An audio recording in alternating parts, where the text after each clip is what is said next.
Welcome back to BG All Access. Before the break, we talked about record-setting performances by incredible athletes at Bowling Green, but how does one keep track of it all? In this case, that number would be 2. Tom Cole sits down with Mickey Cochrane, one of only 2 caretakers in Bowling Green history to preserve the archives. Mick, besides this historic Hall of Fame career you've had here at BG, you're doing something else, which is of great import to this university. You've kind of been the curator of all the memorabilia, all the great things that have passed through, you know, the halls of BGSU. Great athletes, great coaches, great events, great games, and you've got them all, you know, squirreled away in a room, which you're going to get a look at in a little bit.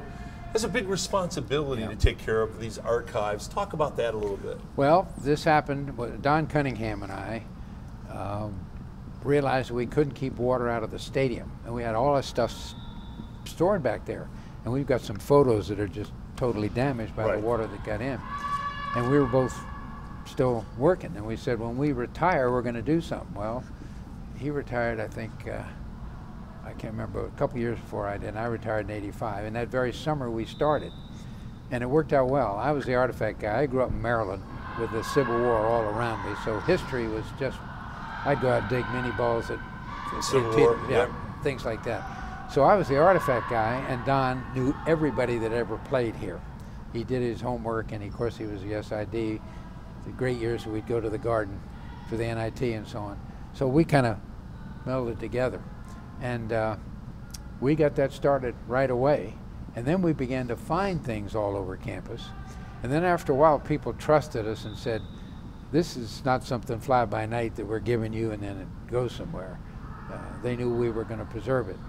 And we'll get wonderful things like, guys said, I've got my uncle's letter sweater and I want to sell it at a garage sale. Right. And I said, well, we will preserve it. We may not be able to display it, but we will protect it. The award blankets and so on are big. We've got a lot of them back there. And so people knew that if they would give us something, we would have it here. They trusted for you. them. Yeah. Mick, is there, and this is again a really impossible question, but I'll ask you anyways. Is there 1 or 2 things in a memorabilia that, you know, that in your mind are just, give me those 1 or 2. Well, one of them, we were doing the 75th anniversary of Bowling Green before we did the 100th. And Peg Pike, who lived down the street from me on North Maple, I went out to Joanne Fabrics to get orange and brown felt for the display. We had it over in the old library. Sure.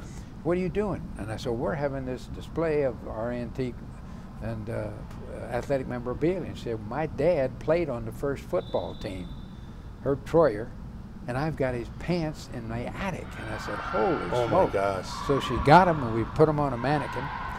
And how you found that just by accident. And then she had the shoulder pads too. Oh my gosh. So I took them back to her and says, oh no, nobody's going to see them in the attic. So we took a 8x10 photo to have her have. How cool. But the stories of that type, and when we get in there, my mind gets triggered because just by chance, so much of this happens. And here they are. Yeah. And they could have been anywhere, you know, that kind of thing. But there's a whole bunch that, what we call unique, that are hopefully going to be protected and not have anything happen to them. This is the first Frida? Yes. All handmade. These are coffee lids up top. And we've actually got 2 costumes here. She's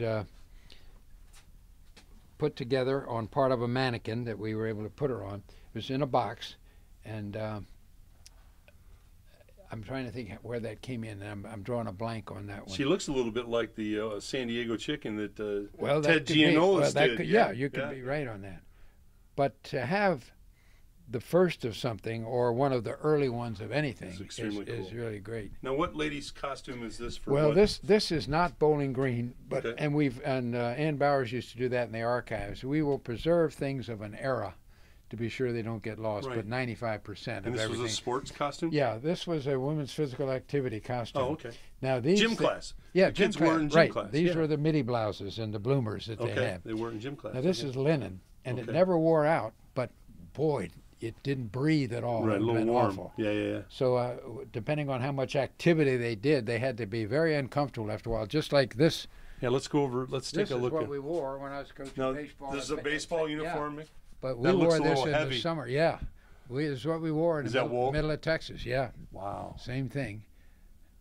Very But cool. all of these have survived. Now, is this a varsity sweater here, Mick? What is this? Varsity BG. Okay. And a number of them are all around, and they come in again to be preserved. And they're very similar. We've got some with different logos, and we'll see those in the back. That soccer picture down here. Oh, this Mick. is good. What does that mean to you? Well, this was after a goal. It's a great picture, but Adidas loved it because look at the boots. Okay. All lined up. We sent that to them. They would sponsor our coaching schools here in the summer. And, that is a great photograph. That's a great shot. This is one of the ones that, there's certain photos that just are remembered. Elicit a memory? Yes, Yeah. I got you. How about over here, Mick? Got a jersey. That's McClure's, isn't it, I think? And Doug McClure? Brian. Brian, I'm sorry. I think it is, up top, yeah. Yeah, it's Brian McClure. Yeah. Now, when you get the jerseys, those are wonderful because they haven't survived either. We talked about water damage, and I kept this one just for that reason. That's comb knives. Butch comb knives? Yep, but look what the water did to it. Now, this is wonderful, not wonderful, but it is fortunate. This photo is everywhere. So this one, even though it got ruined, there's others out there. But Mickey, I've had people tell me that Butch is the greatest shooter of the basketball that ever played the college game. Well, I got here 1 year late. The Loyola game was, 63, wasn't it? And I came in 64. But the stories that have come from that were the people that were I've had great basketball players tell me that nobody shot the basketball like Butch comb knives. And Brian McClure, Mickey, he was throwing the foot. He may be the greatest passer of the football in the history of Bowling Green. Not statistically, because they probably passed him by the way they throw it today. Yeah. But I don't think I ever saw a guy throw a football at Bowling Green like Brian McClure did. Yeah. He was special. Yeah. Here's another one that was fun to put together. We just took these promotional buttons that have come out over the years. That's a freshman beanie, incidentally, which everybody So wore. The freshmen actually wore those on campus? Wear those, yeah. I think we got rid of that after World War II. You didn't want to put a damn freshman beanie on a guy. The freshman beanie was a tough look. Well, if he'd been on Iwo Jima, you didn't want to wear those damn things. So, absolutely. That was a great time in athletics, too, because the GIs came back on the GI Bill. So you had these remarkable athletes. We were 18-year-olds. And here are these 23, 24, 25. They were the best advisors you ever had. Yeah. And I was a freshman with those guys up here. And if I was going to do something dumb, this guy would get me up against, you're not doing that. Right. And that was a you served too, Mick, so we appreciate but your much service. Later on. Yeah, but we appreciate your service too. too. Thank you. So, But there's so many that have survived that are just remarkable. What is that trophy, Mick? Well, now let me see if I can pull that thing. It's, have to read them. It's tough to read. Yeah, DePaul second annual round robin. Yeah. Chicago Stadium, 46 is when that was. Yeah. So BG must have played in the tournament there. Yeah, won by Bowling Green. Bowling Green played in the DePaul tournament. Yep, and Andy was a coach.